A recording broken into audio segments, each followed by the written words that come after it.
Good morning and welcome to another episode of Coffee with the Librarian. Today is November 3rd, Good 2025. morning. How we doing? Woo! Good Look, morning. I am Good fantastic. It's nice morning. and chilly outside. Oh yeah. Sweater Sweater weather. weather. Sweater weather. Say that 5 times fast.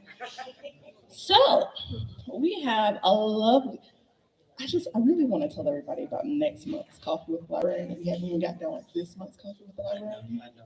I can't tell Hold you. on. Hold on. I'm like, Hold on. it's gonna be great. We have some great events going on throughout the county this month, November of 2026. But what we really are excited about is Amnesty Day. So this is our third annual Amnesty Day. Thank you. You're welcome. I couldn't have done it without you guys. So Amnesty Day is November 24th, 5th, and 6th, 20, the right before Thanksgiving. It's right before Thanksgiving. So if you have your books and you want to go ahead and get rid of those fines and they're still in good condition, not just books, but any of our resources that you checked out throughout the months and they're still in good condition, you can bring those back and we'll waive those fees. If you have any questions, call the headquarters library and we'll go ahead and get that information out to you. Okay. Also, we have holiday hours. So please check our website so you'll know what time our branches will be opening and closing during the week of Thanksgiving. Without further ado, I'm going to go ahead and let you guys go ahead. You can take it Go ahead, do what you do. Go Good ahead, do what you morning. do. Good morning. How's everyone? Good morning. Good seeing you all. Good seeing you. I'm Scott Parham. I am the director for the Clayton County Library System. And once again, thank you for joining us for another episode of Coffee with the Librarian. No different than any other episode where we bring in folks who inform, educate, disseminate information in the community that is much needed and very much valued. And a lot of times, folks repeatedly come up to me and say, I didn't know you did that. I didn't know that the library could provide that. But not only do we do that, yes, but we also bring folks on the show who share information about the platform or the industry or the areas that they're involved in. And so, again, today is no different than that. So, outside of Thanksgiving, which everyone knows happens in November, November is National Veterans and Military Families Month, and it is designed to honor and support those who served in the military and their families. And for those of you who have served or parent, grandparent who has served, we're all in this family together. And so today we have a special honored guest who is going to talk about his organization, his experience, and he's got a wealth of knowledge. And we bonded over the last few months and just an all around nice guy. And so today I'm going to let him introduce himself and tell him a little bit about himself, and then we're going to jump on into this conversation. All right, good morning. Thanks, guys. How you doing, man? Yeah, I'm getting taller every day. Every day. Yeah. Well, please introduce yourself Well, and then tell us a little bit about Helmets to Boots. okay. Well, you're gonna give me an hour, right? As long as you need. Okay. Well, I'm Jeremy Walker. I'm the founder and CEO of Helmets to Boots. I basically classify myself as the Wolverine. If everybody remember Wolverine, the cartoon character, what was his biggest thing, right? And then every time he fell in love, he lost the person he loved, right? But he was the first combat vet. And you look at that. So go to figure, I would assimilate to this comic book. But I'm originally from Georgetown, South Carolina, South, SOUF. The country, we was joking about that earlier, from a place with 3 stoplights, and 2 of them don't work. So it is what it is, and it's still like that to this day. I joined the military when I was 16 years old because I wanted to be disciplined. My mom and my dad divorced when I was 12. I'm the oldest out of 3, so leadership kind of fell upon me. And then I just joined the National Guard, at 16, went to boot camp on my junior summer, jumped from 175 to 265, 4% body fat. Then I turned around, I went from 5'11 to 6'2. I was a monster in sports, so I graduated most talented: football, basketball, academics, art, chorus. I can sing with an A, Okay. a little bit. But I couldn't figure out what I wanted to do. So I went to active duty. My bus driver was my football coach. He was my platoon sergeant. He said, dude, you do a phenomenal job as a leader in the military. And I went active duty. So Korea was the first station, 22 and a half years later, 22 and a half years later, 3 combat tours. 3 divorces, 3 kids, the magic number. Yeah. Three's a lucky number. 3's a lucky number. And then I retired here at Fort Gillem, and I took the drones from the Air Force and put them in the Army. Okay. And then they brought me here to take the National Guard and Reserves to build a training platform for it that all 4 branches use. And then I dropped the mic. I was like, I'm done. I'm done. Okay. Yeah. So tell us about your organization, Helmets to Boots. Helmets to Boots is my ministry, right? A lot of us go through different things when we hit the wall. You go through retirement, we all got this plan. You know, I'm gonna get out, I'm gonna get this good job or whatever the case is. Yeah, I had a job. They paid me 6 figures and they fired me in a month for doing the same thing I did in the Army. I actually built my own position before I retired. And they were like, government contract, you're supposed to take 6 months. Army standard is we train the standard, not the time. So you should have gave me 5 more programs. Okay. And so from there, I've done any and everything you can do in 9 years. This year will be my 9th year being retired on the 30th of this month. So first of all, I spend 3 hours talking to veterans about the things we don't know. Thus, my name is Mr. Nobody. Okay. Right? I've heard it so much, like nobody tells me, nobody tells me. So that's again me in my ministry saying, hey, God said we perish for a lack of knowledge, but I use you to help us. Right? And we're the most underserved community. The veteran space makes 3% of the United States. Active duty makes up 7%, and then you have 90% of the world that didn't serve. So there's a huge gap of information, and I plan to close that. And so with the LLC, because I got fired on my day off for stealing boxes like on Friday, Craig. Yeah, Craig, yeah. I got fired on my day off, so I go in and I teach veteran culture. Okay. Through my degrees in business and organizational leadership, I can teach them when you hire a first sergeant, you hire a lieutenant colonel, we're high performers, so you can't put me in a certain job or we don't know what we don't know. We do a lot to get jobs, but on the back end, how about let's start with a top-down approach and then help them to help us. And then the first tier is a veteran, it's a project team. Okay. God bless me with all these different organizations I'm with, from the ABC Veteran and so forth. Everybody that has a veteran on veteran, my team, we ran all 50 states with 7 instructors. Why not use the same enterprise model and do that in the business world? So I'm good with benefits. She's good with estate planning. This person right here does healthcare. I don't have to be the smartest person in the room. You just have to give me the room, and we got it. Okay. What does knowledge is power mean to you in the mission of your organization? Biblical. Okay. The Bible says my people perish for a lack of knowledge, right? And after being blown up and shot at 19 times in Afghanistan and finishing out my career, I kept asking God, why? Why am I here? Why did I felt like I'm being tortured, but I was helping people through my struggle. So that pain, the pain that I was feeling was not What we do as librarians and what you do serving the veteran community. Mhm. We're here because we like to impart knowledge. We are the keepers of knowledge. If we don't have it ourselves, then we know where to find it. Oh yeah. Hopefully. Oh yeah. Wonderful. So what are some common issues that veterans face today?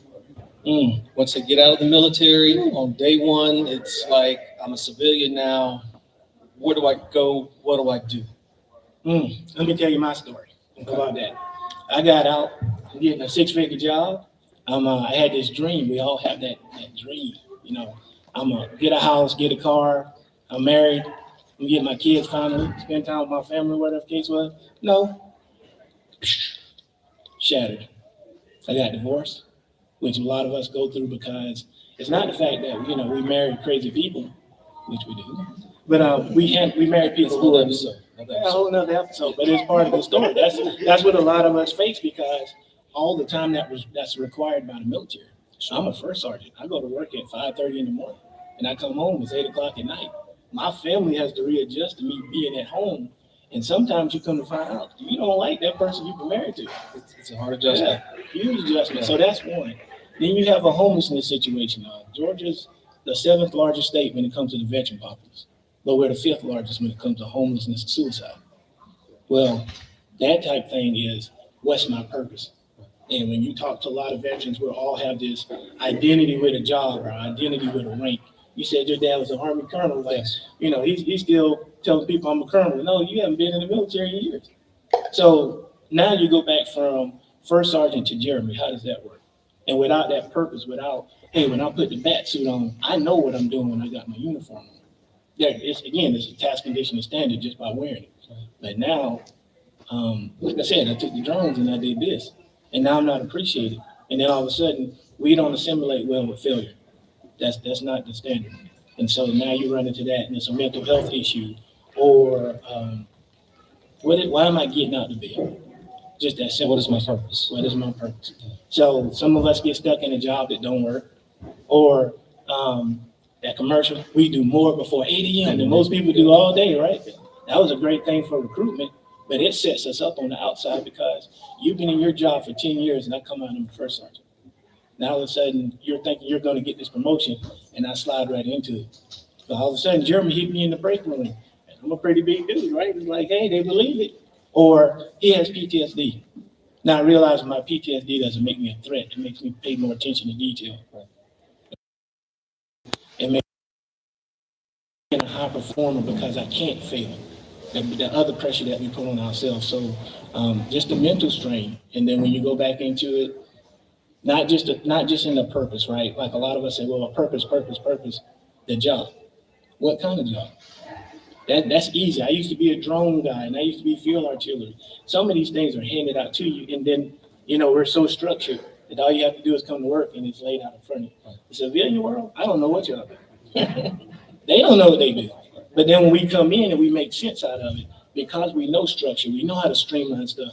I mean, again, project management, most of us are actually project managers. We just don't know that that's what it is or that's the verbiage for it. So, and then the second part is work-life balance. I go 100 miles per hour. I'm used to working all day, and come home and get some food and go to sleep. I don't go to the gym no more. I don't do this or whatever the case is. You wonder why we do PT in the morning. We get physically fit so your body can take on the stress of the day, but that's no longer required. So now you got these injuries. I broke my neck in 2 spots and I've blown up a shot at 19 times. So my body is starting to fail me. And I'm only 48 years old, but you can't tell me I'm not 16 anymore. You know what I'm saying? I try to be as cool as you know what I'm saying? But just saying, but we look pretty good for our ages, right? Absolutely. So when you turn around and you take that in your head that we look good on the outside, but I got shrapnel in my leg and steel rod and screws and so forth. I look at the gym and I cry. I've been a football player my whole life, basketball and sports. So it's a part of your identity, not purpose. And now that's not there anymore. So LL Cool J stole my body, but I'm gonna get it. That's okay. As soon as I figure out the injuries. Well, that brings up a good question. What do you now do as, I guess I'll say, a release? Or how does one pivot and if you can't go to the gym, what do you do? That's a good question. Still figuring it out. Yeah, but in the meantime, I help other people. Great. So when you said the word pivot, that's probably one of the most underused words in our community because veterans don't do that. Everything is in task condition and standard, and it's a straight line. So pivoting requires you to hit a point, turn, and go left or right. Which way do you go? So I'll try something like I've been through the Boots of Business course. I learned to become an entrepreneur. I went through the University of Health and Performance. Like I'm a personal trainer. I've learned to do, can you believe a rubber band smoked me? Yeah, a rubber band. I'm like, get out of here. And low crawling and body weight and different things. No, I want to see 46, 25 pounds on the leg press. No, you gotta retrain your mind and your vision. I learned mindfulness. I didn't know what mindfulness was because just to sit still and feel the air and just not do anything, that's actually doing something. Yeah. That's crazy. But it's challenging. It's And very speaking challenging. personally, just sitting there not doing anything is tough. Oh yeah. The mind is going. There's 1,000 things that you need to do, could be doing, and I'm just gonna take this time and just have for me. But that program that we have in the military, we're not trained to sit still.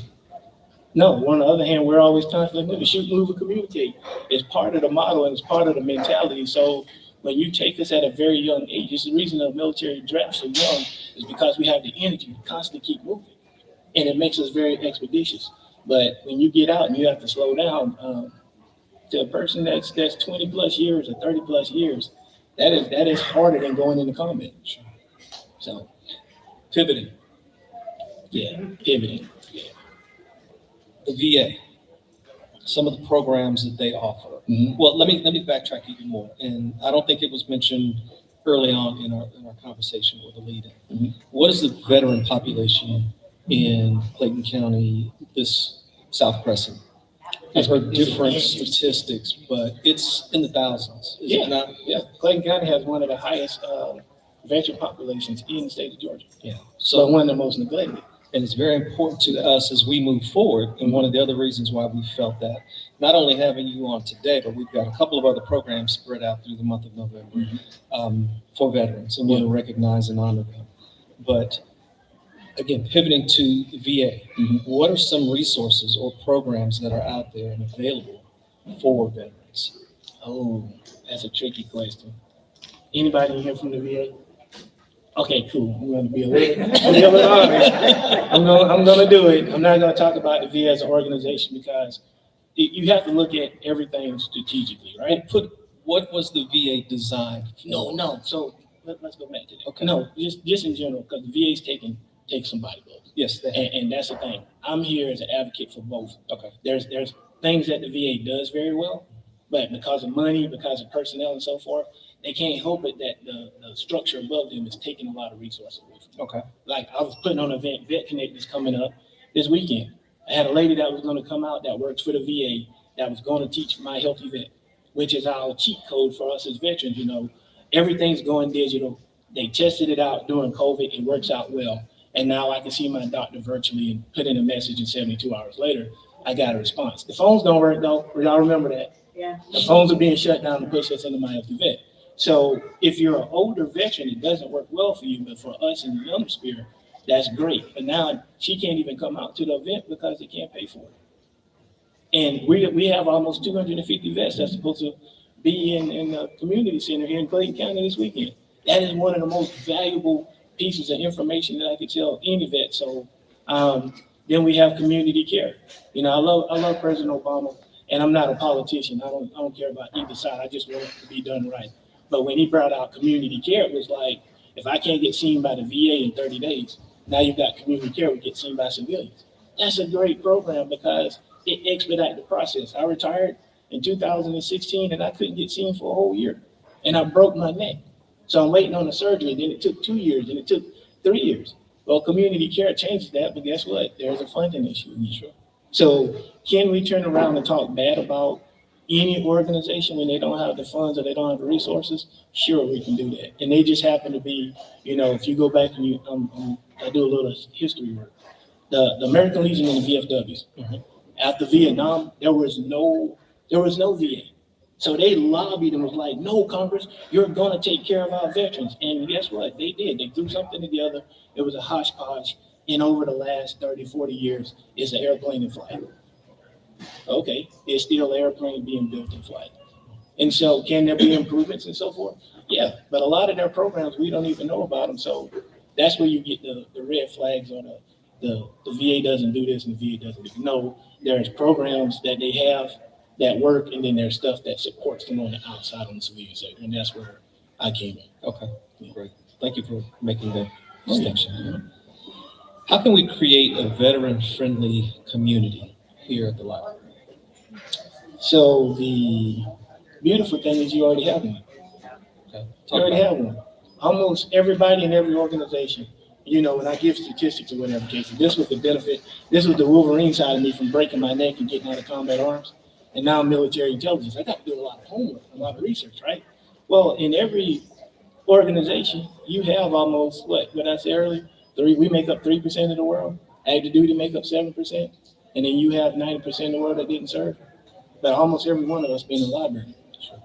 You know, you got employees like my bonus mom who's married to a veteran and so forth. And, you know, it's kind of crazy, but if you're not a dependent, you're actually a veteran or you're a family member. You just said my dad was a veteran. Absolutely. My So- brother now, National Guard recruiter. See, I didn't know that. I didn't. I just got you to tell me, right? I used that intelligence thing. Is that what yeah, that mine. You didn't know he got him, but guess what? If I do that to anybody in here, everybody either knows a veteran or you relate to one. So when you use that and you come to the library, most of the resources we need are here. It started here. When I was a kid, I went to the library when I was little. Even with that place with the 3 stoplights, guess what? We had a library. And we can read books and so forth. And now, but when you have people like yourself, people like Miss Belinda and the whole staff here, that's like, we're intentional about it. That one word changed the game. And so this is the first time I retired out of Fort Gillem. And as soon as I got out, it was like in Forest Park. The first thing I did, they had a veterans event at the library. Come to find out, that's your library. Yeah. Like, are you kidding me? So again, being intentional about it and having the mindset and the heart for it, because regardless of what people think overall, and we're going to be candid here, regardless of who the president is, I talk about him a lot, and I don't care either way. But when good and bad leadership is what the military basically tell us a lot of times is, whenever you have a bad leader, it puts the spotlight on certain things, right?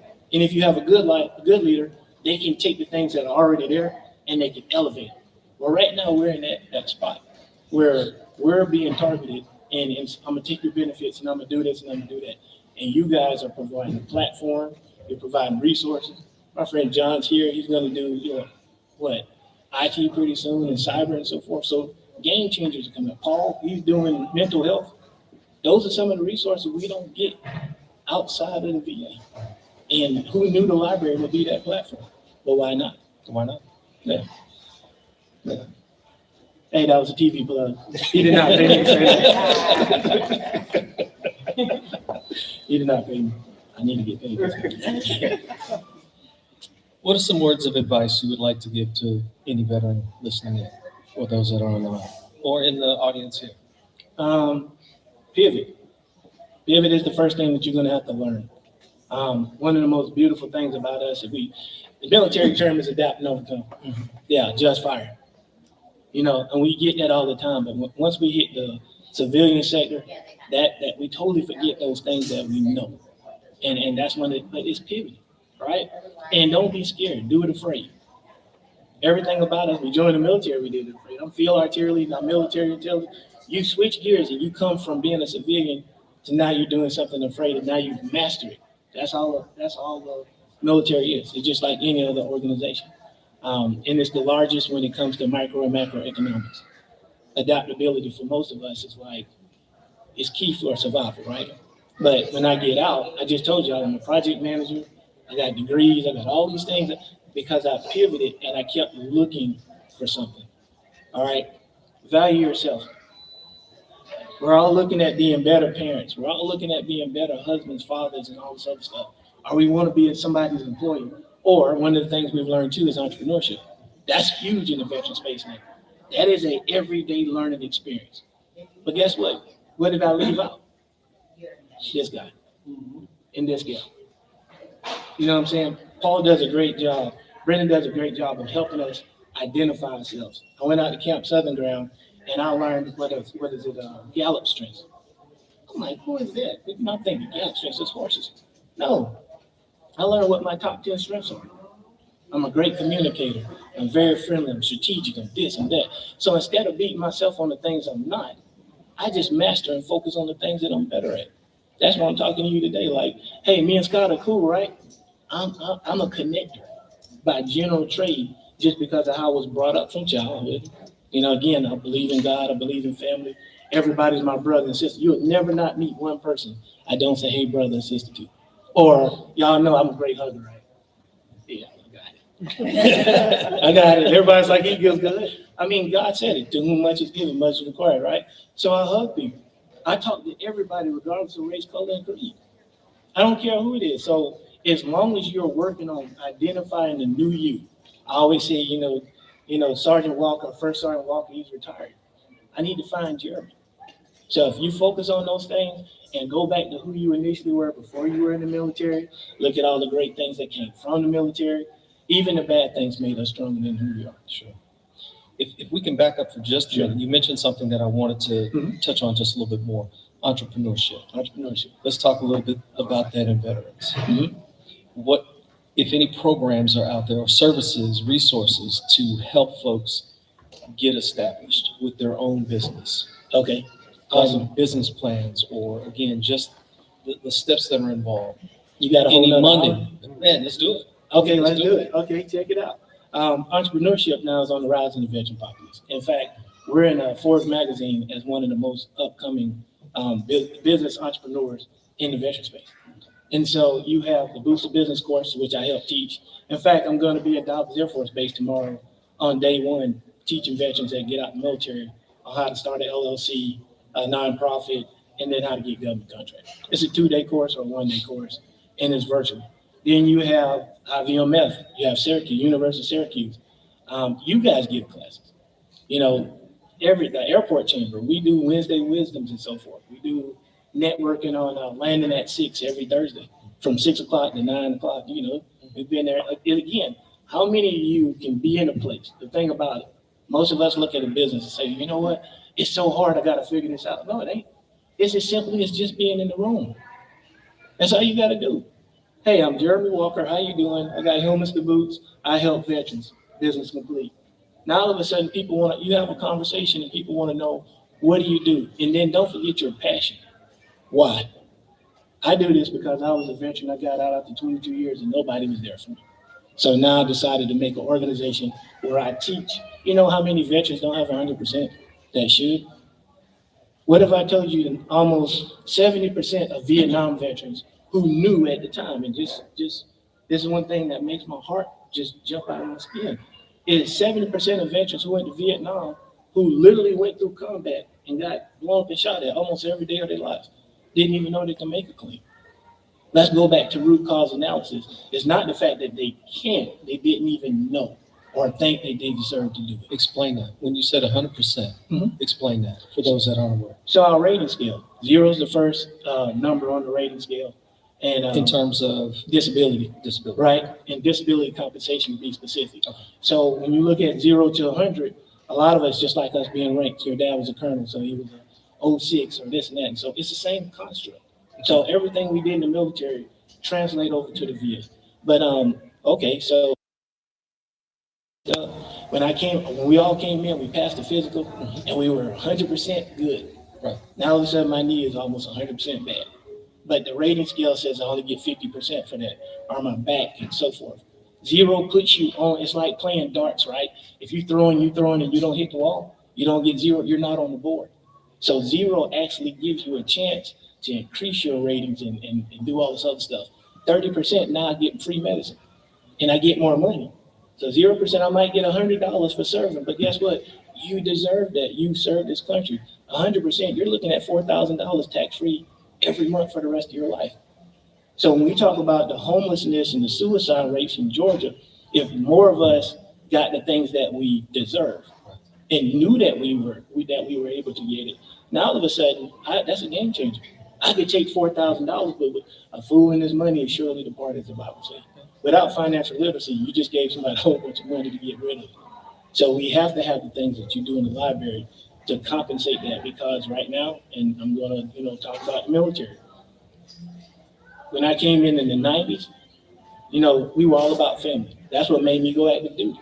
My first sergeant in Germany is actually my daughter's godfather. Like, that was powerful to me. Now, as soon as the wars hit, we don't care about the Army Community Service and the classes on finances and all this other stuff, marital counseling, even the chaplain. The Army chaplains have literally got pushed to the side because we worried about beans and bullets and shooting 40 out of 40 and going on a deployment and then coming back and going on another deployment. So where do those life skills come out? And that education piece is gone. And all of a sudden, the new PT test comes up. So now you have veterans that turn around, hey, I'm older, right? I'm 48 years old. I did 22 years. What about the guy that can't do 2 years? They're just getting started. I had time to make mistakes, and I'm getting paid on the 1st and the 15th. You get used to that money coming in, and all of a sudden you take it away. What happens when you get out? Every 30 days, the bills still coming up, sure. Now all of a sudden, you're only one mistake away from being homeless. Sleeping in your car, that is the definition of homeless. Hey, I'm sleeping on my buddy's couch and so forth, or whatever the case is. That is homeless. And that's the VA standard. So what we do is we try to adjust in our communities and take care of people, the churches, the libraries, even other veterans. Hey, man, I got you.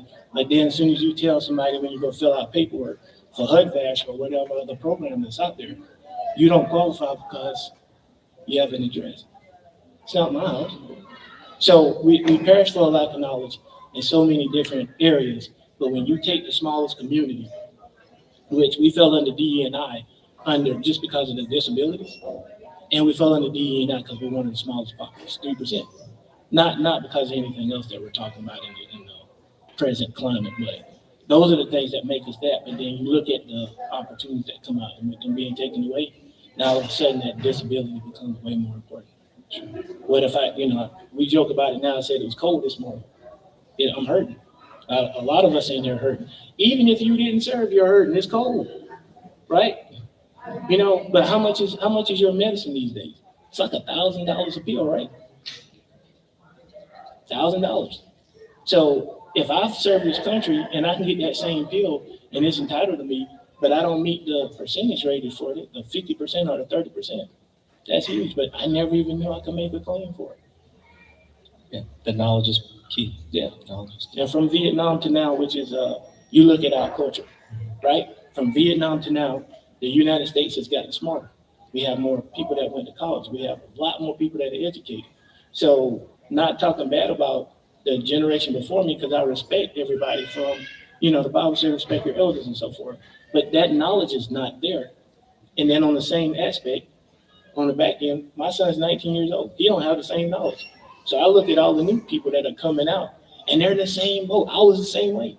I got out and didn't know anything about what I was supposed to get. So I could have easily been in my car. Fortunately, you're right here with us today. I know God is good. God is good. Yeah. Any questions? Any comments? Jeremy, what was the hardest thing for you to adjust to when you came out of service? And Jeremy, what was the hardest thing for you to adjust to when you came out of the service? And what did you do to accomplish that? It is an everyday adjustment, and it is me. I have this perception, like us, like we all do, of what we look like in the mirror. But this physical specimen, you don't see what's in here. I've been blown up and shot at 19 times in 1 year. I go back down Iraq, and I've been blown up again. I didn't know what PTSD was. It wasn't even defined. And so I'm struggling with trying to sleep and putting the CPAP on and feeling like aliens sitting on my face and throwing this thing across the room. But that's the new me. And I fight with it more than anything because I still want to be this guy that could do 100 push-ups and run 2 miles. Well, Afghanistan changed that with the shrapnel on my leg. But that's the new me. A lot of us are sitting here over and over again. Who am I supposed to be? I took a position with the drones. And I'm like, I'm supposed to be in that spot. But my ex-wife tell you I'm still supposed to be in that spot, right? Because that's one of the things she pushed me into was getting this job. When I had so many seniors that told me don't even do it because I didn't have the capacity for it. I was done with the military. It was time to find a new me. So current day, I'm still working on being a new me by sharing my story, being the tip of the spear because leadership is lonely. A lot of people in this room resonate with what I say because of my connectability, but you're scared to say it. You're scared to face it. I just ran toward it, and all of a sudden I have all these resources that help me keep growing and become the best Jeremy today than I was. I compete with myself. I got to be better today than I was yesterday, and I'm going to be better tomorrow than I was today. That's always reinventing myself. It's always pivoting. It's always a new me. Thank you. Yes, ma'am. I have 2 unrelated questions. Unrelated. Okay. Unrelated. I'm the daughter of a retired Marine, Sergeant Major. Okay. And so I remember one of the things that was hardest for my dad when he was coming out was learning how to relax. Mm-hmm. And he still has not learned how to relax. So I guess one of the questions I have is, how do you speak to other veterans when it comes to self-care and kind of understanding that your body doesn't have to be on go all the time? And then the second question is, and I saw that smirk, my dad says if he stops, then that's it. That's how he feels. Yeah. Even as he gets older. Mm-hmm. And my second question is, having dealt with this in my family, are there any pointers that you can give to other veterans on the first stages to going to 100% disability? Because I know that there is a stigma, especially when it comes to mental health, but also understanding that your body's breaking down, where a lot of people don't want to take the steps How do you help them get past that stigma, and what's the first steps that they need to go through? First step is contact me at Helms and Boots. No, seriously, I became to us what we needed. And that's been 9 years of struggling. I went to the Camp Southern Ground. I went to University of Health and Performance. I found a lot of this stuff on my own, and I became the tip of the spear. And the tip of the spear means the leader. And I've gone to stuff scared and terrified, like, what is this going to do for me, right?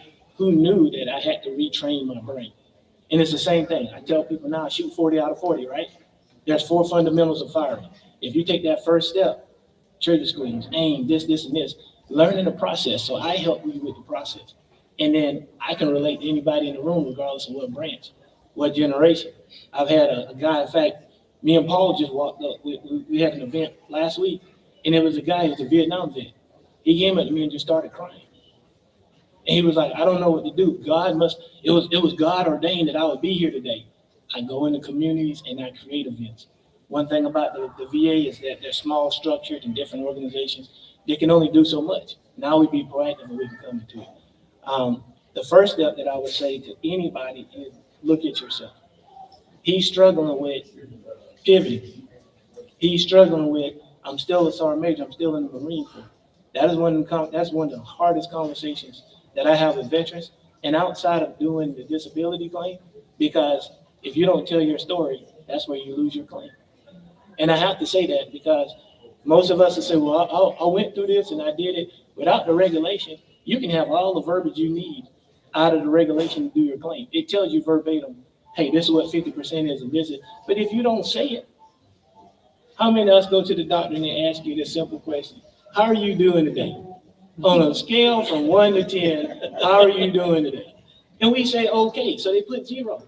But then you're going to put a claim in because you're being Billy Bad Day, Again, I'm all right. No, you're not, because you're limping when you get up in the morning.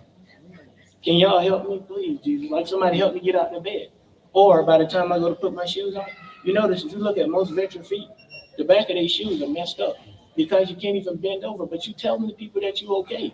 So you're not, imagine painting a picture for a person who never served. Most of these younger doctors, they want to help us and so forth. But if you don't come out and say, hey, I was in Vietnam and I got blown up, that's service connection. But if you just say my back hurt. So we have those conversations because a lot of times with helmets to boots, you're not just getting a pathway. I call it the roadmap, the Ravens roadmap. No, I sit down and actually, literally, I'm a psychiatrist. And I talk to my battles and be like, you know what? It took for me to be in a car accident on Moreland Avenue. I got blown up and shot at in 2004. I'm going to be vulnerable. All right? I was here in 2014. This lady T-boned me. She T-boned me. And I'm sitting here. I get out the car. Here comes a cop. At the time, let me just tell y'all, I had a Bentley. I'll figure my ex-wife. But I had a Bentley, and the cop was coming over, and all I saw was his gun. And I was in Afghanistan on Moreland Avenue. And this dude was about to get, I'm telling you, I was ready to choke him out. I was going to grab his weapon before he got, I knew exactly what to do. And then somebody said, beep, beep. And all of a sudden I realized I was in Moreland Avenue. That's what it takes. Because we've all shared that, but now we don't want to say nothing. He's not going to tell you nothing, baby girl. You my daughter. I don't want to be judged. When you look at all of us, we're still this right here. We diesel, right? But up here, we're little kids. Because we're taught to be battlefield ready, but we're not taught to be mentally ready for that adjustment. And like for most of us in this room, if you put a weapon in my hand and tell me I'm going back to Afghanistan, I'd rather do that than to go to counsel. That's deep. It's the truth. That's deep. Sorry. I So know. the mic dropped itself. Yeah, Other questions? I seen somebody over here. Yeah. Hi, Jeremy. Hi, Just Scott. no. I got to breathe because the passion this young man projects can really fill you up. If Belinda is his bonus mom, I'm his bonus auntie because Belinda's my bonus sister. Uh-huh. And congratulations, I've known Jeremy for a minute. And through the organization of Veterans Coalition Foundation that we work with, these guys are absolutely amazing for our veterans and their family. You would think that Jeremy is artificial intelligence or a robot, because he goes on and on and on, like it's effortless. But I just want to thank you for all that you do, and it's valuable, and I'm always here to help. Thank you. Thank you. Give it up. And you know what? She made a point. She said, I go home. That's part of my PTSD. Gotta keep moving. Yeah, I barely sleep, and I'm always on the go. So I've always got to be prepared. So I just switched it into helping veterans. So that's how I'm using my PTSD. And Bonus mom over there. Kimberly, I just want to mention that we also have a 5-week cohort with one of our veterans that's a part of our group where men get together and have real talk. Mhm. And so they're able to talk about things that they can't talk about with us. But now, Jeremy, what do you think about the perception that you don't suffer from PTSD if you've never gone to combat? Oh, that's a great question. Good one. Good one. All right. There's called stateside PTSD, right? That's right. So there's called stateside PTSD. And for most of us, you will be surprised in this room, I would tell you that more veterans suffer from stateside PTSD than they do from deployment. Explain. Training exercise. We train as we fight, right? So most of us go to the range and we're carrying live weapons. You got that one soldier that turned around and waved the weapon. That's a live round. Oh, wait a minute, let me do another. Basic training. We practice at throwing grenades. And I don't know what it is. It's always that one special person that seemed to get in on recruiting that just don't need to be here. And all of a sudden, the grenade is not going forward. It's right at your foot. 5 seconds before this thing go off. All right? We go out to vehicle rollovers and stuff like that. I've been in national training area, which is NTC out in Irvine, California. We have a 30-ton vehicle that goes to the edge of a cliff. 30 tons, and all of a sudden it's upside down, and you lose people. One of the saddest things I've ever seen is not even thinking about it. I was an OC here, operational controller, and we supervised training. We went to Camp Shelby, Mississippi, helping the National Guard get ready to deploy, and a snake crawled in a sleeping bag and killed a soldier. And the commander's like, he didn't want to get up, and they're like, all of us are thinking the wrong thing, and you go and zip his bag. It was a copperhead. Bit him in his sleep. How does that make you feel to hear it? Imagine being there. Imagine being his battle buddy, sitting right there like, hey, you know what? Oh, we thought wrong. It's painful. So a lot of that happens in training. So how does it impact you? That's why, again, talking to you about your dad, you have to tell this story. Because if you say you go talk to a psychiatrist and they ask you, are you okay? But you didn't say half of what I just said. That's only a couple of things. I got like 19 different things I could talk about that keep me awake and keep me scared to go to sleep. Scared to go to sleep. So yeah, she's like, yep, my dad is like that, right? I relate. We have another question. We have a question from online. What would you consider to be the number one issue with veterans today? Number one, The number one. Uno. Ourselves. Yeah. The Bible says, but before a pride come fall, that's our biggest thing, is that we are scared of ourselves. And we have to get past that stigma. And then that's the only way that you can get help.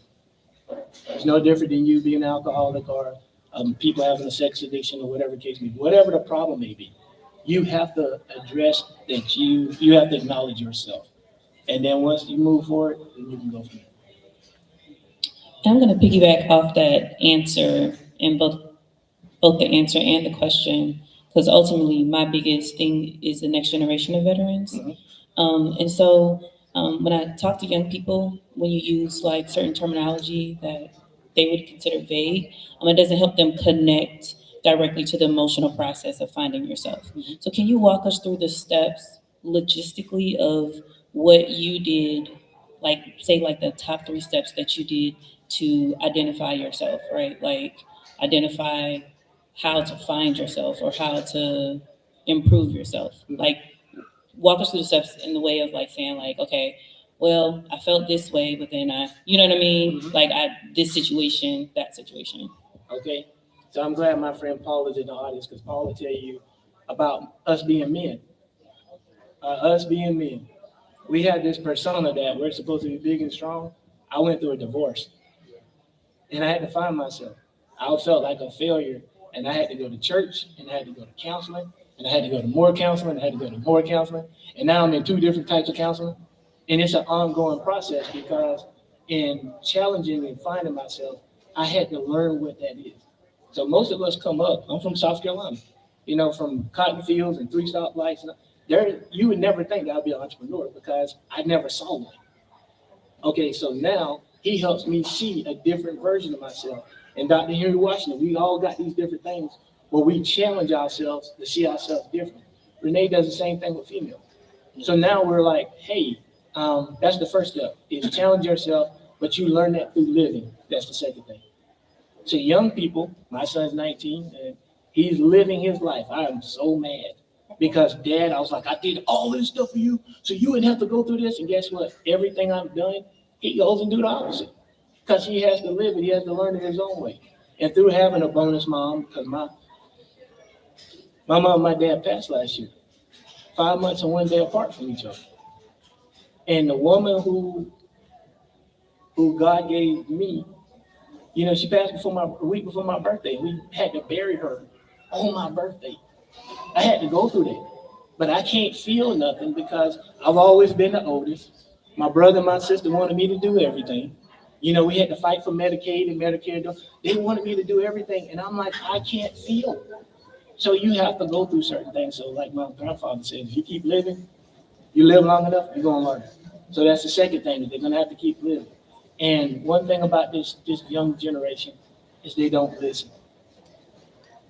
Change your mindset and listen. You will find out that I talk to a lot of people, and I sit back and they'll say, tell me about yourself. No, tell me about you.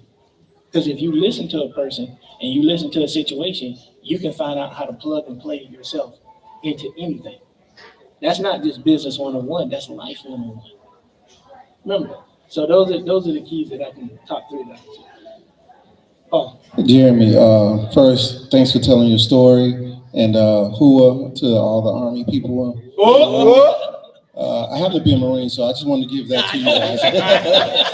But I want to piggyback on a couple of things you said. One of the things when we talk about stateside, that's called non-combat PTSD. It's 2 things that most people don't see and we don't talk about. It's the racial issues in the military and MST, military sexual trauma. So those things, they happen not in combat, and it happens right here in the United States and even in Germany and the bases we're on. The 3 steps that I've learned, because I've gone through what Jeremy's gone through. Number 1, you have to surrender to the idea that you can't fix you. It's not a you thing. It doesn't start with a you thing. It starts with surrendering. The next thing you have to do is get professional help. Not a drug, not a hobby, but professional help. And the third thing is, do not isolate. You need to congregate. That is so important, and that's what I found out in my walk. I'm not going to tell my story, but I know I'm in line with Jeremy, and the purpose of us moving to the next level is there's more of us out there. Over 50% of the veterans have not submitted a claim. That's the stat. 50% out of that percentage, he said, I think you said 3%, or is it 7%, have not submitted a claim, and they're lost and they're angry. We had a gentleman here that worked at the library. He just retired. And I spoke to him weeks ago. He's a Vietnam veteran. And he said he went to the VA and they turned him down and they didn't do anything for him, and he never went back. He didn't talk about the VA or submit a filing until within the last couple of years to get what he's due. So we have to get the word out that it's a new system in place now. It's a new system in place for those who are getting out now, because they get their VA claims settled before they even get off active duty. So we don't have the same problem as we did, but now we have to get those who are sitting at home, who are silently suffering, to come out and do more. I'd be more than happy to talk to the sergeant major, young lady. And Paul hit it on the head. Our community right now, for most people here, we're losing it. By trade in the military, we're forced to be together, regardless of race, color, creed, and gender, and all of that stuff. But right now, once we get out, Like Paul said, he's a Marine. No, he's not. He's my brother. You're the son of a veteran, right?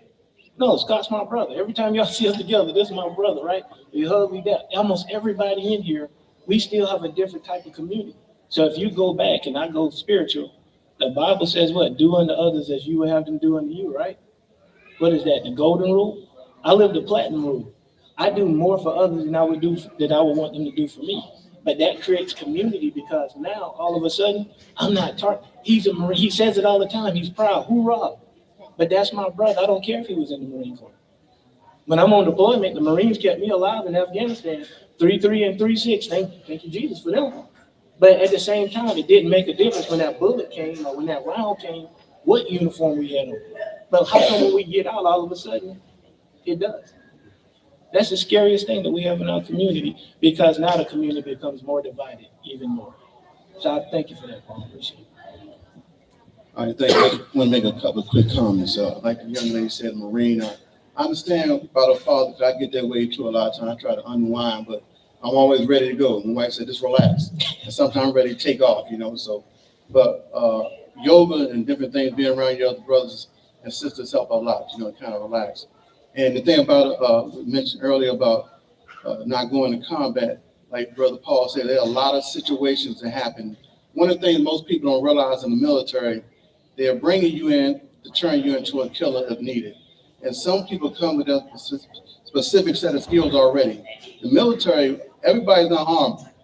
There's some people, murderers and serial killers, love the military because they get a chance to show their skill set.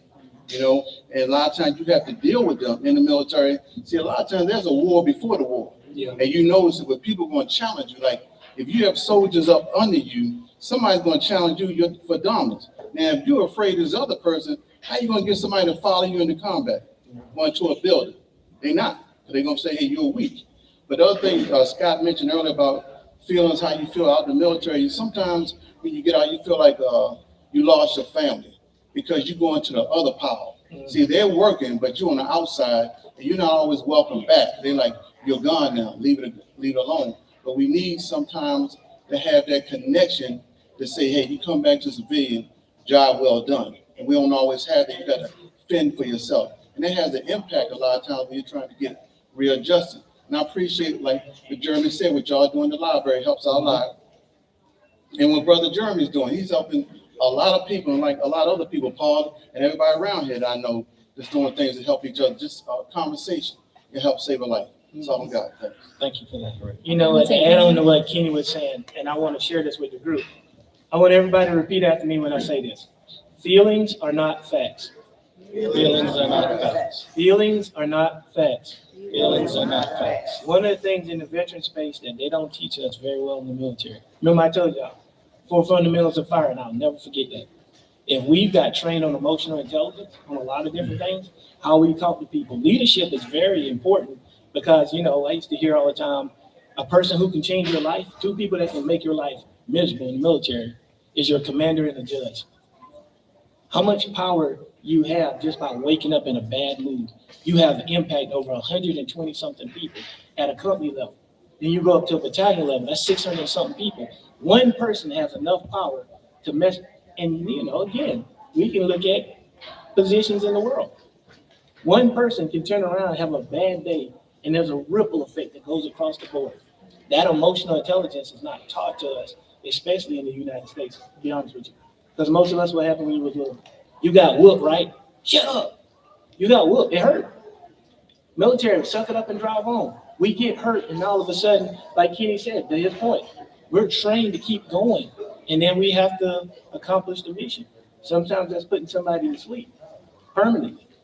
When you do that, there is no emotional trick. There's no retrain after that, and saying, what about my moral injury? You hit that on the head. It's like, hey, we talk about combat, but what about the moral injury? MST is a moral injury. You made a person feel little. There's more males that suffer from MST than females. But they're scared to come up and say that because I'm going to be called gay or I'm going to be called this. What if you were raped? That's a moral injury.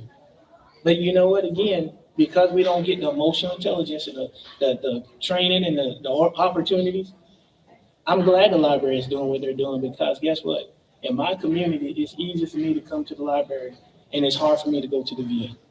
I might be in here reading a book, and that's how I met Scott. I was just here talking to somebody. I was in here talking with my bonus mom, and he came in, he was a good person.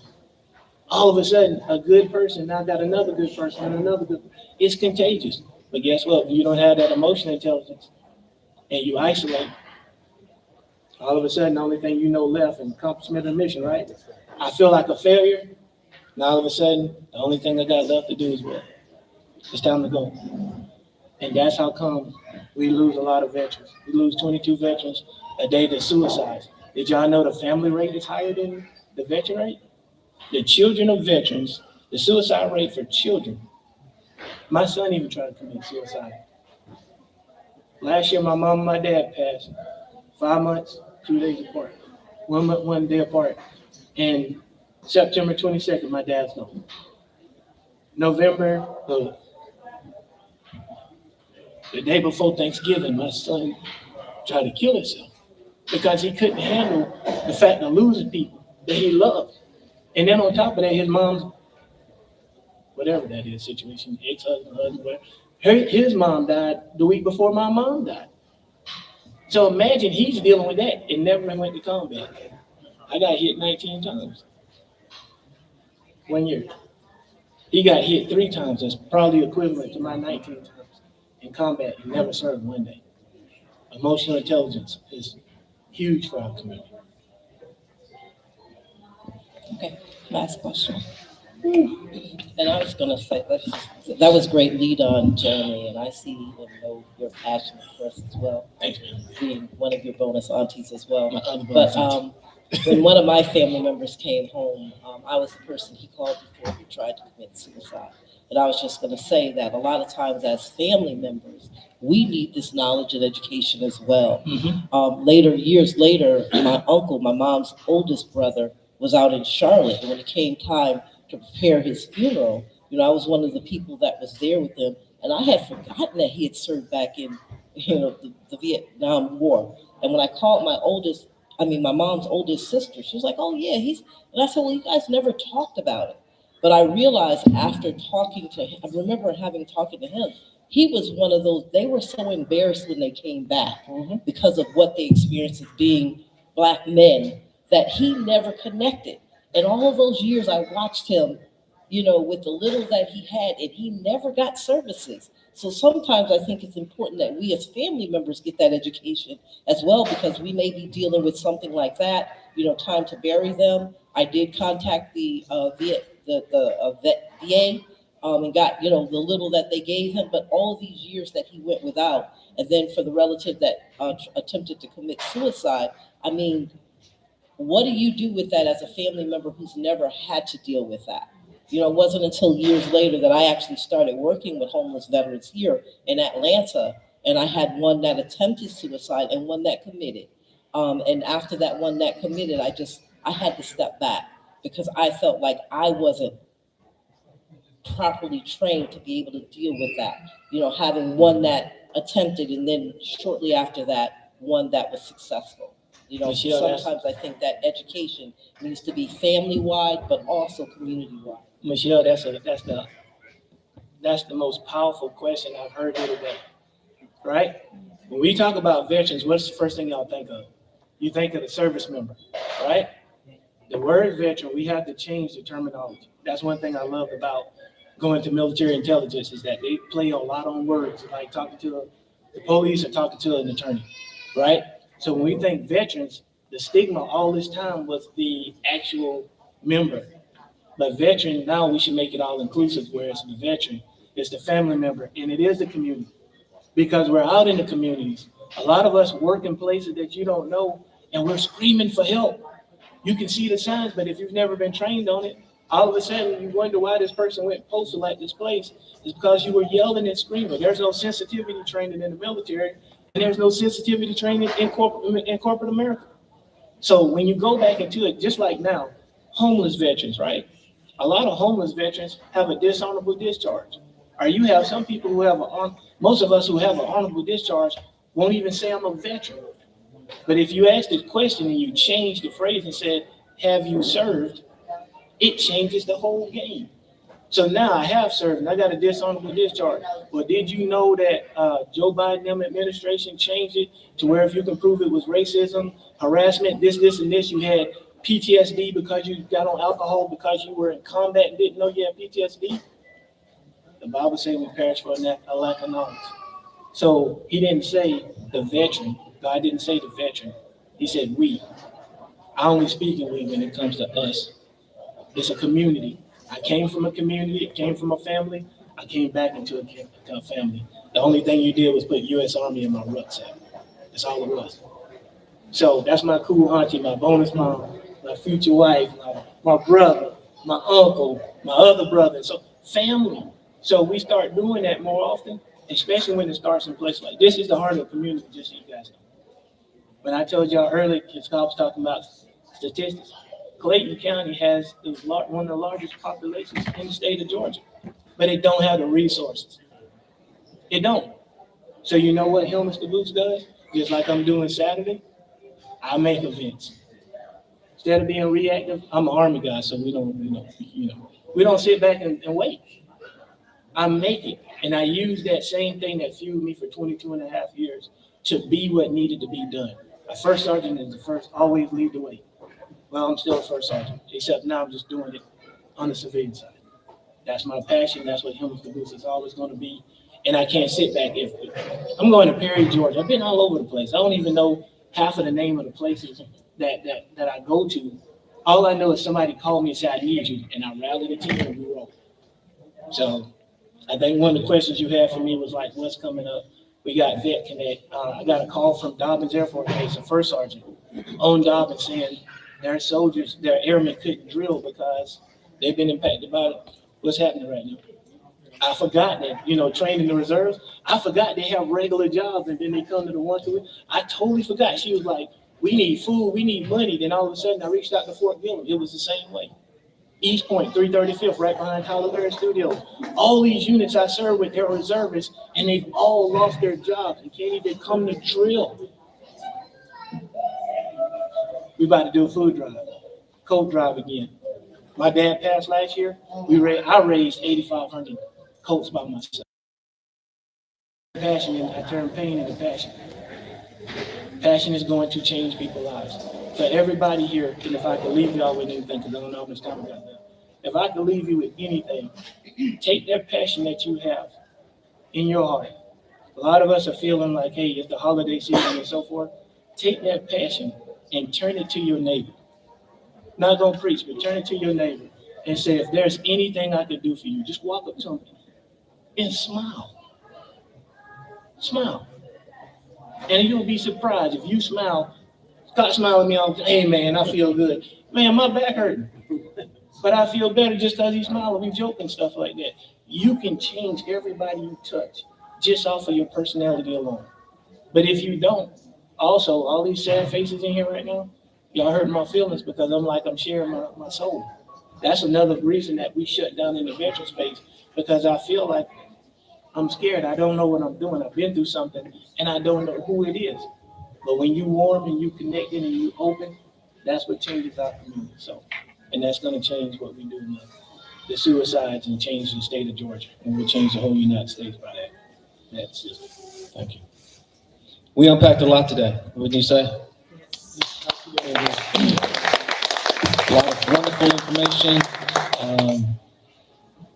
Heartfelt unpacking, and it's a process. Yeah, it is a process. And I thank you for being here to share your story of your organization, everyone else who contributed. Paul, thank you. John, Wilbur, Kenny, my frat brother over here, Dr. Washington, good seeing you. I want to leave you all. We are having additional events throughout the month. Friday, we're having an AI event at the Northwest Library, AI Basics, well, essentially AI for anyone. So please come out, learn a little bit about AI, especially those entrepreneurs, how it can help you get your business up and running. We've got my lovely friend over here, Ms. Pridgeon. Again, will be working with us to do some mental health workshops as Paul is doing. So we are, as Jeremy said, intentional. We are focused, intentional on helping those in our community who need the help and need the resources. So thank you again for being here today, my brother. And without any further questions, no? I thank you all so much for being here in person today. Those of you online. Oh, we got one more. Real quickly, how are you funded? How are you compensated? How much to do this? How am I funded and how am I compensated? One, individually for the 3 hour session, I do a $500 charge. And that's not just working on like a lot of these veteran organizations that are overcharging veterans. No, I do 3 hours on educating you on how the system works. And then how about everything you don't know, from education, entrepreneurship, trips? Did you know you can go on a free all expense paid 5-day vacation, stuff like that? So your quality of life is what that consultation is. Then other than that, I'm a nonprofit on one, and then I'm working with organizations like New York Life and Aramark to build veteran programs within them. So I'm trying to work with them to do donations to underneath that, or either do a contract through my LLC. So a veteran pays you directly, an individual pays you? Yes, yeah. Just a one-time fee, and not that, oh yeah, you get 100% or whatever, you owe me 33.33% or whatever your stuff is, that's price gouging. No, we got 3 hours of changing your life, and the benefits is just a part of it. So that's how that works. Anyone else? Before we wrap up? Yes, Chief. Can you contact it at this number or an email address? I have a question. I know time is of the essence. I'll be here after this, so. Okay. And I think what we talked about before was coming in once a week and actually creating a space here. So we'll do consultations, or we'll actually have a day where we just talk about veteran stuff, and maybe put a table up with all this information. Okay. So, good deal. Well, thank you again. I appreciate you so much for being here. Those of you online who are with us virtually, always great information. And we will see you next time on the next episode of Coffee with the Librarian. Thank you so much.